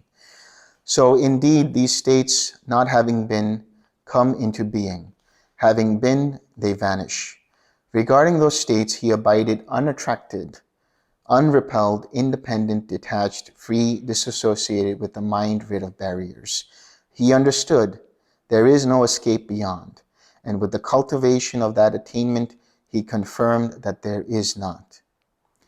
Bhikkhus, rightly speaking, were it to be said of anyone, he has attained mastery and perfection in noble virtue, in sila, in maintaining the precepts, attained mastery and perfection in noble collectedness, in samadhi, in the practice of the jhanas and ayatanas, attained mastery and perfection in noble wisdom, in understanding dependent origination, in seeing and experiencing dependent origination without judgment, attachment, repulsion, or identification.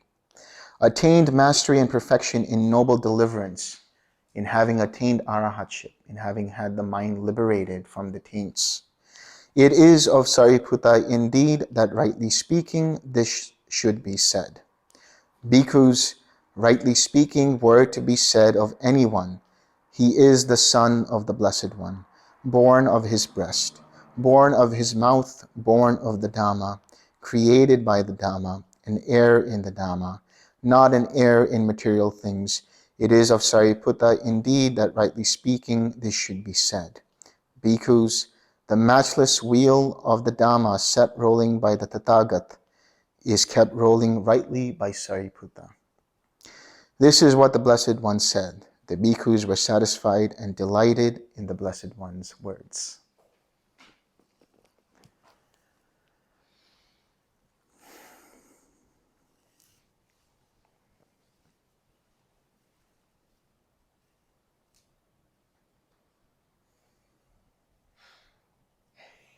Yes, it has indeed been a long talk. So I am going to stay silent, and you guys are going to ask questions if there are any. Can I just rewatch the tape and then come 1,000 questions? Or none, actually? There's a lot of information, I know. Or none. Yeah. Well, a question that came to mind, are there any arahants alive today? Possibly. Possibly.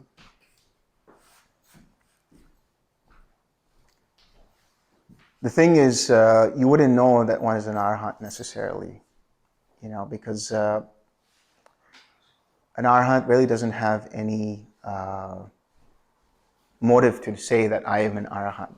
They won't want to reveal to others, that I have attained arahantship and so on and so forth. So it's very difficult to discern if truly there's somebody who possesses the mind of an arahant. You would have to maybe practice with them, speak with them, and even then, there are a lot of people who know the Dhamma in and out. It's really how do they apply the Dhamma? How do they practice the Dhamma? How are they able to discern the world? How are they able to see the world? In what ways do they see the world? They may still use the conventional notations of I am and this is me and so on and so forth, but there's no identification there. They just use transactional, conventional language, but their mind is utterly free, utterly empty of any of the taints. Their mind is so free, so pure, that they can immediately look at a subject and have no barriers about it. They're always using their intuition. Usually when you talk to an arahant, there's very little pause between the question and the answers because it immediately comes to them. Anything related to the Dhamma, because they have seen it through and through. They have understood it through and through. And that is really understanding the heart of the Dhamma, which is dependent origination. Dependent origination is the understanding of how the second noble truth arises to give rise to suffering.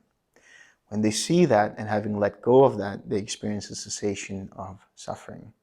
So an arahant might use all kinds of conventional languages. They might speak in maybe even in crude ways. They might not have a great control over the language. They might not be able to really articulate things properly or whatever it might be. But there is something to be said about how they teach, which is that it will always, always, always, always be through the understanding of the Four Noble Truths.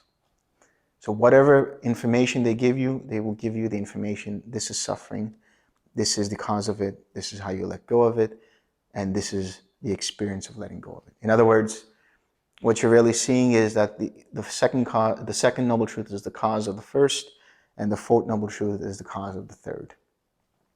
Anyway, this is the way one can understand somebody who might be an arahant. But again, you never fully know. I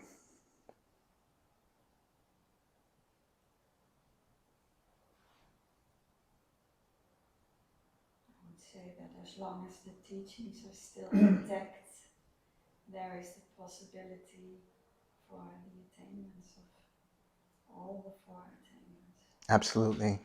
Yes.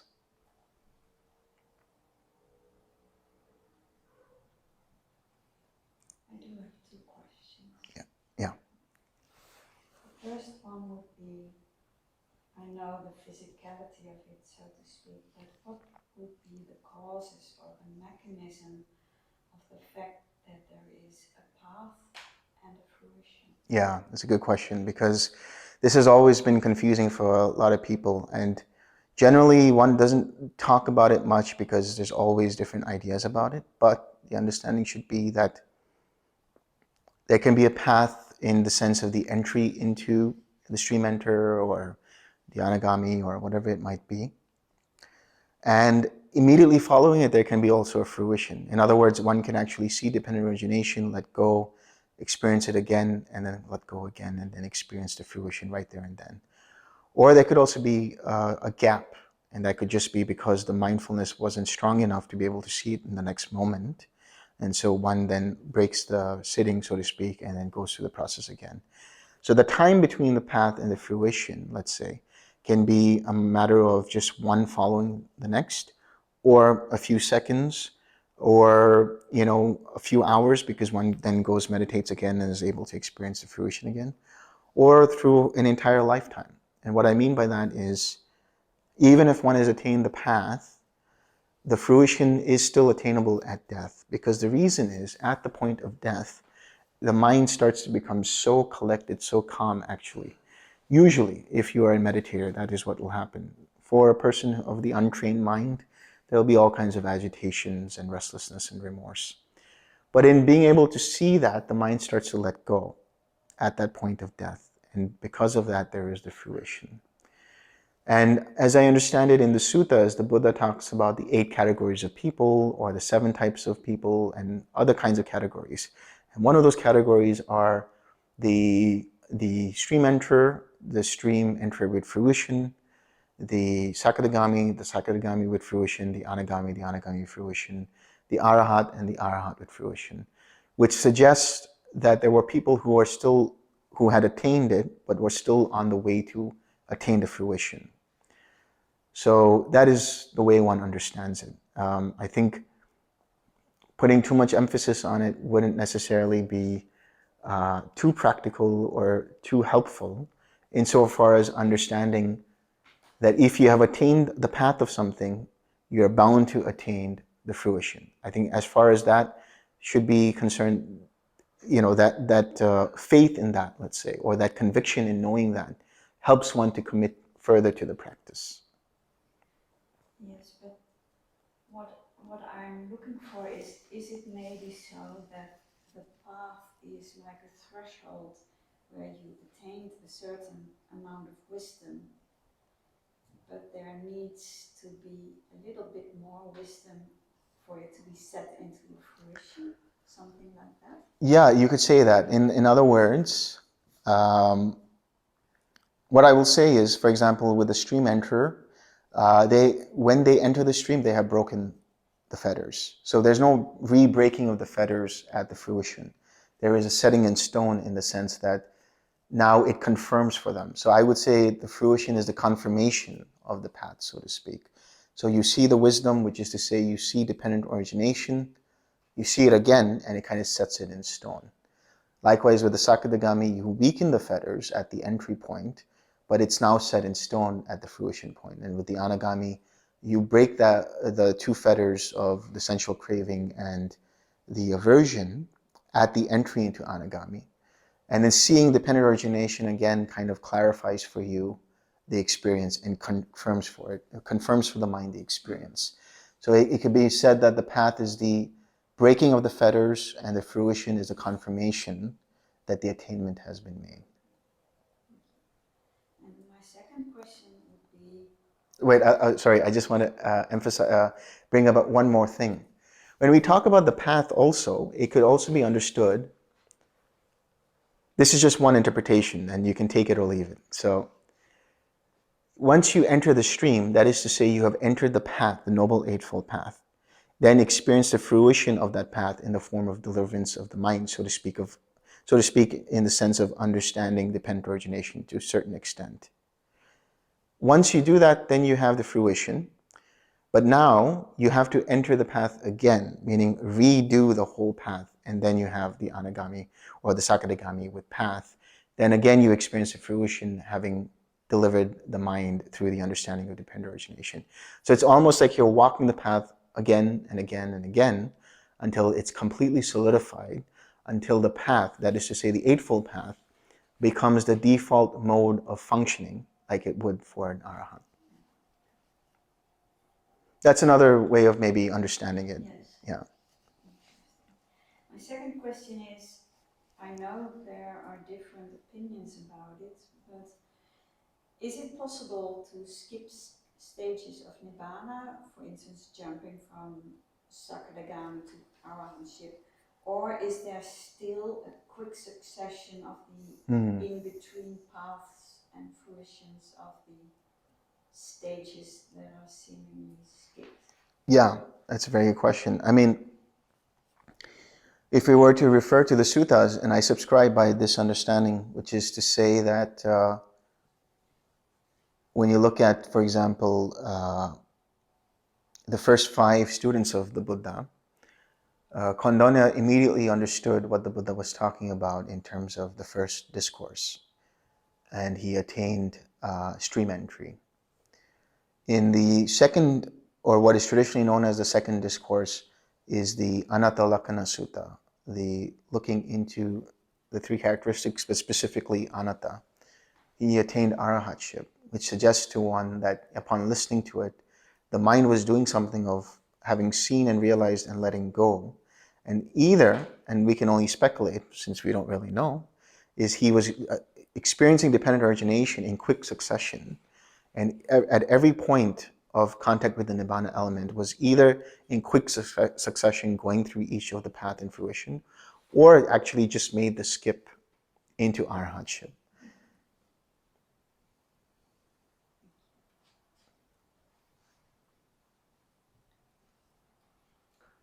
I had a question about the 4th jhana. So it's described in the suttas that that's the base for the other 4 ajatanas. So is it then possible to be in the fourth jhana and move one's perception using an intention to jump from the fourth jhana up until Yes. any of the four? Yes, and you can even skip. For example, you might go into infinite space and skip with your intention to perceive nothingness, or go down to infinite consciousness and skip and go to neither perception or non-perception. It is quite possible. And that would happen at a certain point of experience and mastery, once you start to really hone in on the different factors. But I would say the fourth jhana is always the base. And then from there, you do what you have to do. It is said that there are three entrances to Nibbana, through dukkha, anicca, anatta, depending on the personality of the yogi. Could you say, please, something about that? Yes, yes. So let's look at impermanence. As I was saying earlier, when you have the knowledge or insight into impermanence, if the mind is inclined towards really looking at impermanence, it can give rise to the signless state, as I was talking about earlier. And that gives rise to the signless liberation of mind. So that is the signless contact with the Nibbana element. If the mind is inclined towards seeing dukkha, that is to say the suffering, then the mind understands, well, if all conditioned things are dukkha, why hold on to anything? And therefore the mind is uninclined to move towards any kind of object. And so that is the uninclined liberation of mind, so to speak. That is where the contact is uninclined with the Nibbana element. So it doesn't take even the Nibbana element as an object. When the mind has a very, very strong understanding of anatta, it is possible because of the formations. Again, when I say the formations, we're talking about the mental feeling and perception related to the experience that has been rooted in the experience of either impermanence, either dukkha, or either anatta. So if it was impermanence, the formations related to that will give rise to the experience of the signless state, which will give rise to the signless liberation of the mind, with dukkha, the uninclined state, and the uninclined liberation of mind. With anatta, it is known as the emptiness contact, or void. And the reason why is because it's emptiness of any kind of self. There is a detachment, or rather a non-attachment of any kind of self to an experience, including Nibbana itself.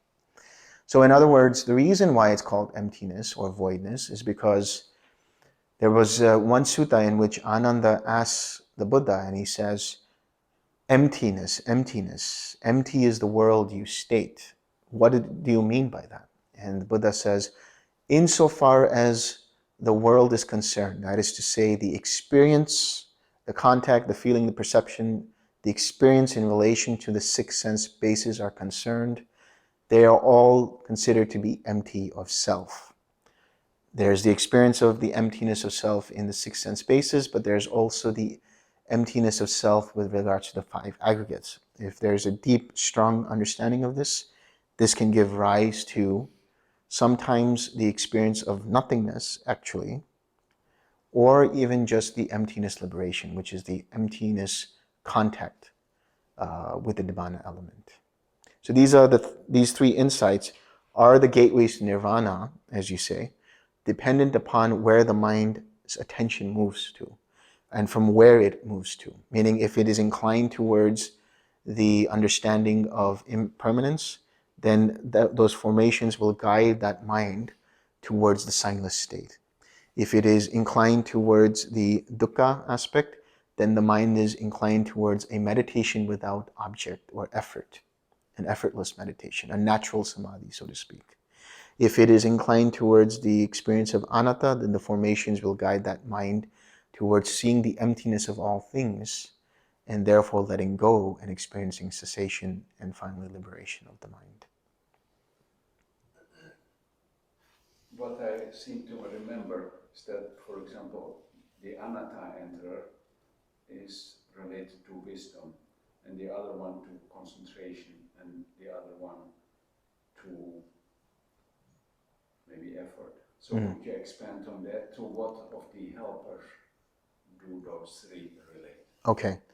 So I have not come across that, and I have not understood it in that way, but I can maybe comment on it insofar as saying that there's a succession to this whole process also. So impermanence allows the mind to abandon any of the attachments.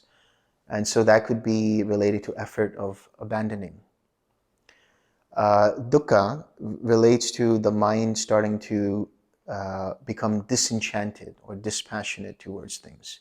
So that can be related to samadhi in that sense, or collectedness. That is to say, disenchanted with the sense experiences and therefore collected around an object of meditation within the mind.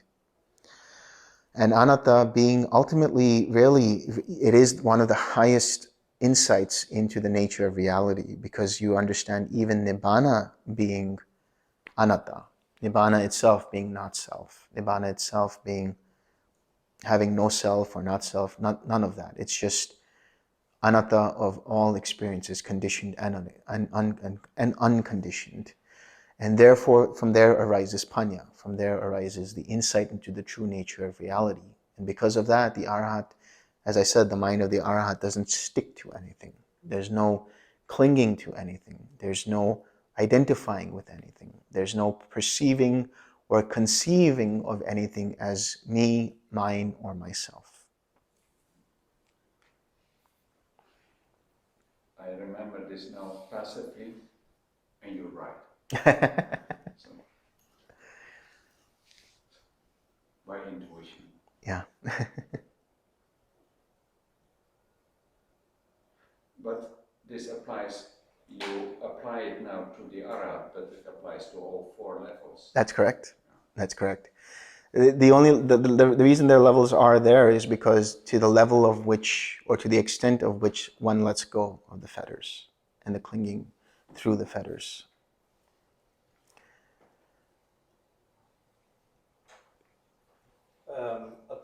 At the frontier between nothingness and either perception or non-perception, you mentioned about the possibility of having different dreams, lucid dreams, Yeah. and so on. Yeah. The first question I want to make about that is, would these lucid dreams make you actually not be in the frontier between these two jhanas and actually be in infinite consciousness, since they are mind?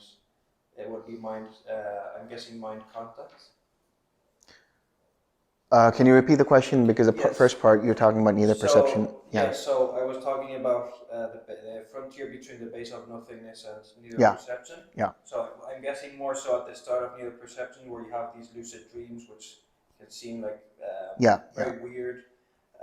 So my first question is the fact that you are having these lucid dreams, or these kind of dreamy states where the mind is just very paused. Wouldn't that bring you automatically into infinite consciousness? It's just something I've always. I see what you mean. Yeah, yeah. No, it would not. The reason being is because these lucid dreams are so disconnected. They might seem like they're concepts and ideas and thoughts and images and things like that, but they're so disconnected that they're not arising and passing away in succession necessarily.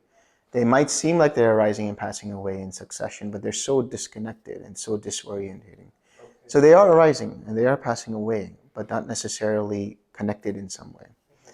So another way of understanding it would be that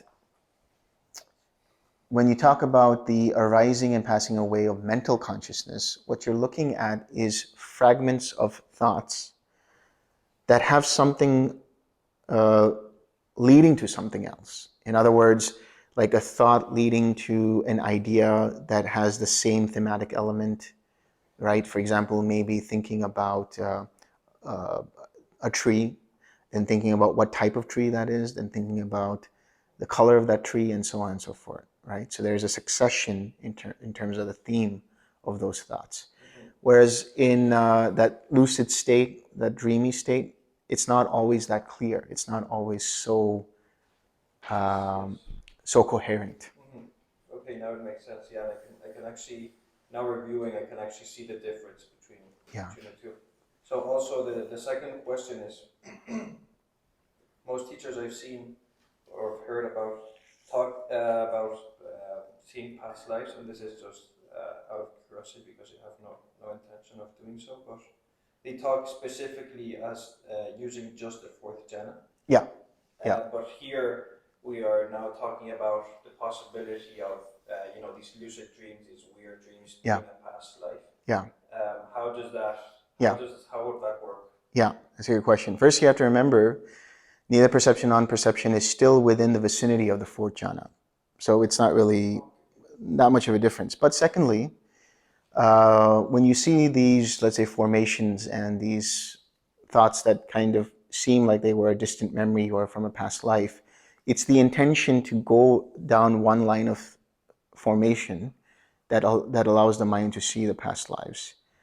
This is happening again at the fourth jhana, where the mind inclines towards, let's say, thinking about the past or reflecting on the past and allowing the understanding of what formations led to that particular moment, and in the previous moment before that, and a previous moment before that. So there is stronger intention, let's say, because it is a practice where the foundation is the fourth jhana, and then the practice is actually going through it. Here, it's the same thing, but here it's coming out of curiosity, and the mind is like, oh, let me see that.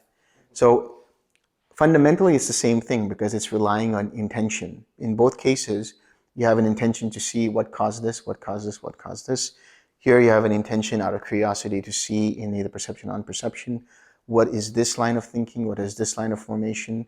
So fundamentally, it's the same. The only difference is, in one case, you kind of stumble into it.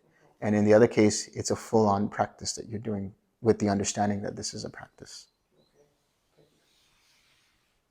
The perception would not be sharp enough to jump into a past life from neither perception. It would not be. That's true. It would not be. That's why once you start doing it, you're no longer in either perception or non-perception. Now the perception is full-on as well. It's activated. Any last questions, final questions, comments, remarks? Sure. It's been a long time, yeah. Okay. May suffering once be suffering free, and the fear-struck fearless be. May the grieving shed all grief, and may all beings find relief. May all beings share this merit that we have thus acquired for the acquisition of all kinds of happiness. May beings inhabiting space and earth, devas and nagas of mighty power, share this merit of ours. May they long protect the Buddha's dispensation.